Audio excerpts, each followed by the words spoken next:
Hey everybody, it's Jeff Antoniuk. Welcome to Digging Deeper Jazz. Well, today I want to talk specifically about minor scales and chords and which gets used when. I remember this being a very, very confusing thing for me. And for the longest time, when I'd see a minor chord, I'd play Dorian. That's what I was taught. Jazz minor is Dorian. So I did that for a long time. Turns out that's not the case. So for those of you that need to get this sorted out, this is going to be perfect. For those of you that are just sort of using the same scale for all minor chords, all right, I'm telling you, you have a problem, and we're going to solve the problem. So that's perfect. You get a problem, and you get to solve it all in like 15 minutes. Okay, let's look at the sheet here and jump into this. I have a couple examples here of where we might see some different minor chords. And I say where we might see chords. That's the important thing. We determine what scale or what tonality or what sound to put to a minor chord depending on its function. This is a big deal, depending on its harmonic function. I'm going to do another video, a couple weeks from now, talking about melodic function. So today we're talking about harmonic function. So a D minor chord here in this song is entirely different than a D minor chord 8 measures later in the same song. That was mind-blowing to me to understand that D minor 7 and D minor 7, they're written the same way. There's nothing different about the chord symbol, yet an advanced and astute player will treat them very differently. So it has to do with the context of what's around the chord. Now, you're probably already going like, oh wow, this is a deep topic, and it is. Is this something we're gonna solve in 15 minutes? I'm gonna have it be so you understand what I'm talking about and you understand this. Now, to be really operating with this knowledge is gonna take some time, and it's gonna take analyzing songs over and over again, which of course is one of the things we do day in, day out at jazzwire.net. So I hope I'll get to work with you there. Check it out. So looking at the sheet here, the first example, what I've written is D minor 7 to G7 to C major 7. So that's a standard chord progression. I'm sure a lot of you understand that that is a 2-5-1 progression in the key of C. If not, you can go back and look at a previous video that talks about 2-5-1 progressions. D minor, G7, C major 7. And on the sheet, you can see I wrote out that this is a D Dorian scale. And I wrote the recipe underneath D minor. 1, 2, flat 3, 4, 5, 6, flat 7, 8, or 1 on the top. So that is a Dorian scale. So I am saying that when you see a minor chord, in this instance D minor, in the context of a 2-5-1, we play Dorian. Here's what it sounds like.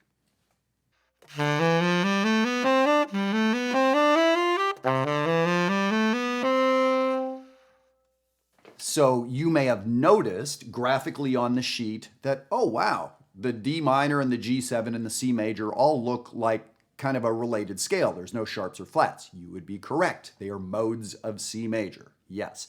Or you may have noticed with your ear, this would actually be a little hipper, that, oh wow, that minor chord and that dominant chord and that major chord seem to be built from the same material.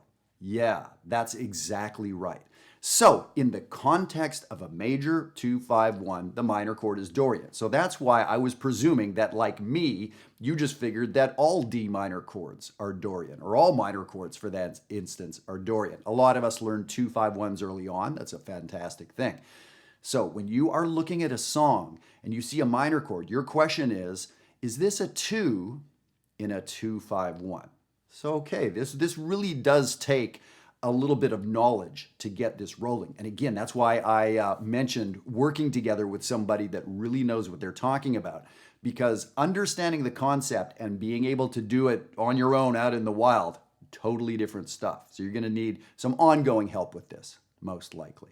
So let me do this. I'm just gonna improvise a little bit using that Dorian sound. I'm gonna loop item number 1. I'm gonna play D minor, G7, C major, and C major. So I'm going to make it a 4-measure loop.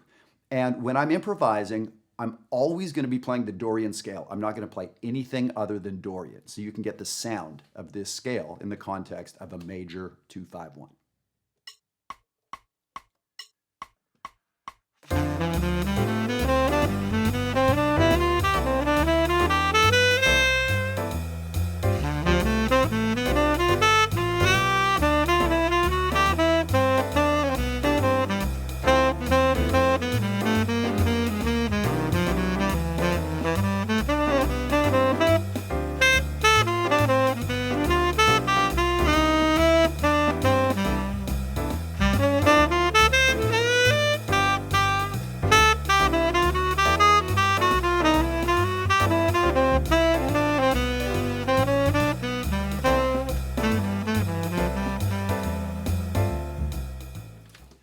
So in that example, I played through a number of times, and on the D minor chord, I only ever played just the plain old Dorian sound. I could have used passing tones and enclosures and 100 other devices I know, but I kept it really simple. And then on the dominant chord and on the major chord, every once in a while, I amp things up. But the idea is when you see a major 2-5-1, that minor chord is Dorian.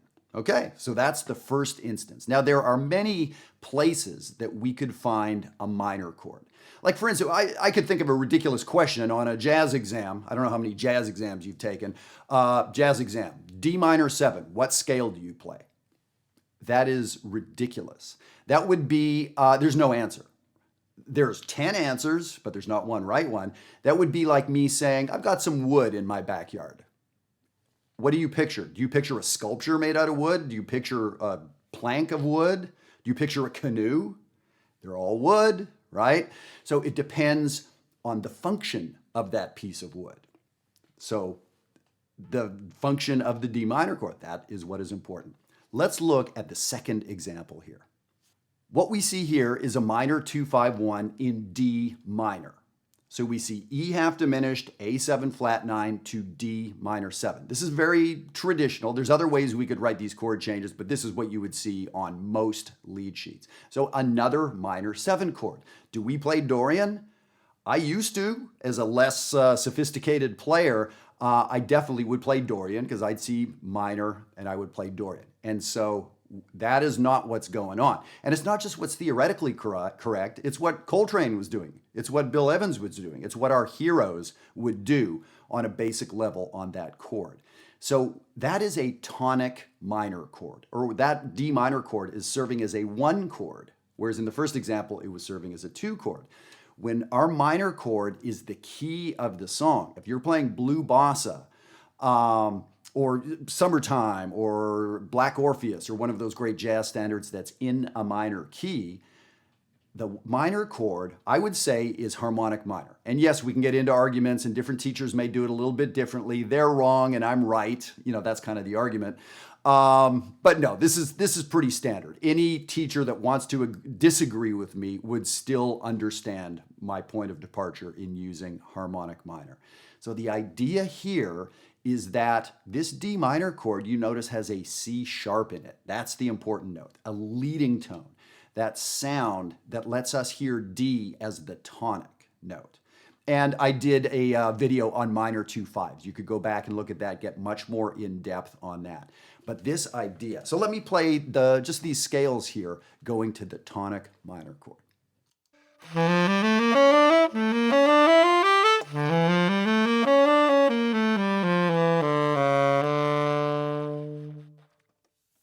So that D minor chord is a 1 chord. It's functioning as a 1 chord, so I treat it differently. And this is a huge ongoing thing for us to talk about.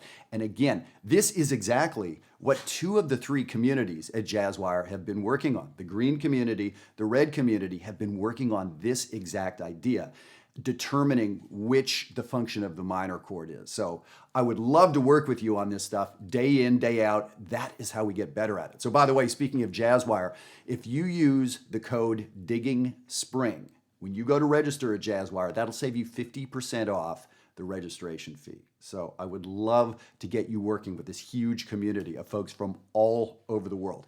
Had 3 people register today, 1 from the US, 1 from Germany, 1 from France. Pretty cool. Okay, so let me improvise now over the chord changes of this second item, the half diminished to the dominant to the tonic minor chord. And I'll do 2 measures of the tonic minor chord to make it into a 4-measure loop.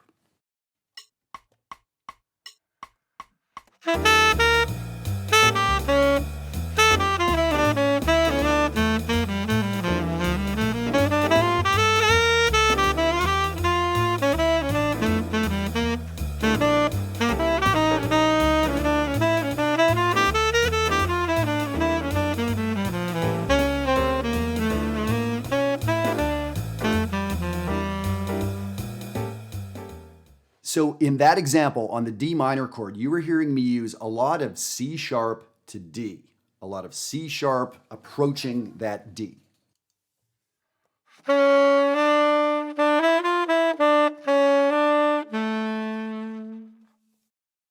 That sound is what makes the D minor sound like home base, as opposed to some chord that's going somewhere else. The function of the chord. So that is what we're talking about today. How does the chord function? How does that piece of wood in my backyard function? Okay. Now, let's move on to the third example, and we'll see another function, another possible function of a minor chord. What we see here is another standard jazz progression. This sheet contains 3 progressions. And by the way, I'm happy to send you this PDF. Please write us, diggingdeeperjazz@gmail.com, and I'll send this thing to you. This will be a great thing for you to have on the practice stand. So what we see in the third item is a 1, 6, 2, 5 progression in C major. Very, very standard progression. And I used to play these 2 minor chords as Dorian. I knew the Dorian scale. People told me that was jazz, so that's what I did. C major to A minor to D minor to G7. Well, it turns out those 2 minor chords side by side in the same song are not the same minor scale. So when you look on the sheet, what you will see is it's all the white notes, the C major notes, no sharps, no flats, right? So when you look at the recipe for that A minor scale, look underneath the scale, 1, 2, flat 3, 4, 5, flat 6, flat 7.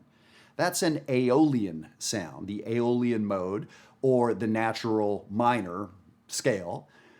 And then look, the very next measure, the D minor, the recipe underneath is different. This one has a natural 6.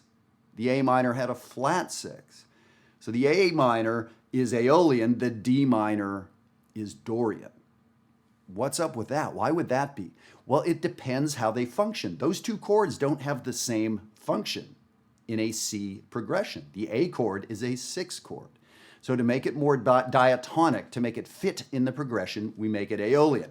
This may sound like a lot of thinking. And yes, it is. To do this stuff right, there is that intellectual part to it. Most of us have to rely on our brains at some point. Most of us don't have these ears that just hear and absorb and translate everything for us. That's incredibly rare. I actually don't know if I know any musicians like that. I might know 1 or 2, but that's about it.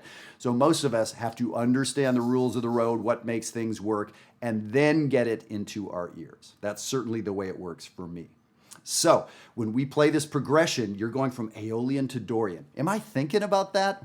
No, not really, not anymore. I'm just playing in the key of C. Let me play these scales for you.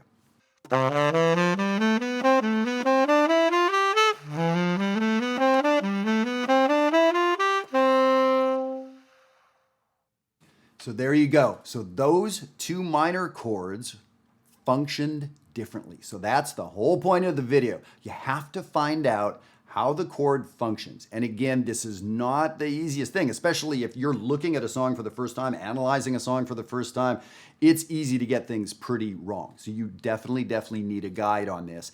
And you definitely need to learn this skill. There's just really no way to get even remotely inside a tune. We're playing at a tune. You're frankly just playing over a tune if you don't know this kind of analysis stuff a little bit. And again, that's what we do at Jazzwire, so that's the way to get this going for you in a quick and easy way. And I'm just reminded, I mentioned the European folks that signed up for Jazzwire. In August of 2020, I'm going to be going to Germany and doing a jazz camp there. And this thing's starting to get booked up already. This is like 14 months away and it's getting booked up. So Jazzwire Germany. And it's being produced by my friend Thorsten and myself. So give Thorsten an email and get your name on there. It's for all instruments. By the way, this isn't saxophone stuff we're talking about today. This is music on all instruments. If you play bass, if you play drums, piano, guitar, and trombone, trumpet, all of that. Drop Thorsten a line and get signed up. I want to work with you in person next year. All right, so let me just improvise now a little bit. And on those 2 minor chords, I'm going to play very diatonically, meaning with this scale, so you can sort of get a sense of what it sounds like.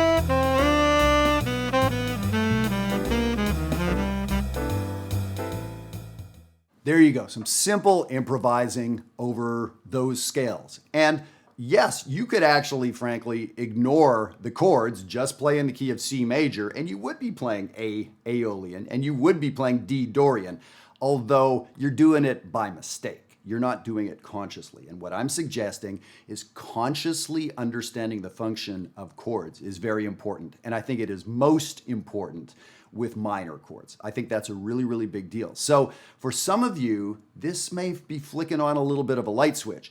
And that's fantastic. For some of you, you are now scared to death because I told you you can't play jazz without understanding how to analyze. Yes, I can probably learn to play cricket or golf or some sport I can't play by going out and whacking away at the ball and saying I'm playing cricket. Am I playing cricket? I'm kind of not, right? So same thing here. You can just kind of play blues scales and whatever and get through. But when you are interested in getting a little deeper, and now this doesn't have to be that hard, that's the thing. This is not going to be like learning brain surgery or whatever else. This is something that's very doable, and I'm talking about quickly. You just need a good guide. So that's why I want to see you at jazzwire.net. Make sure to use that code. And thank you so much for tuning in. If you enjoy these videos, if this stuff is meaningful for you, I guarantee there's another musician, there's somebody else in the community band you play in that would enjoy this too. So please share it with them. Thank you so much, and have a good time looking at how these chords function. It's a big deal. Have a great week.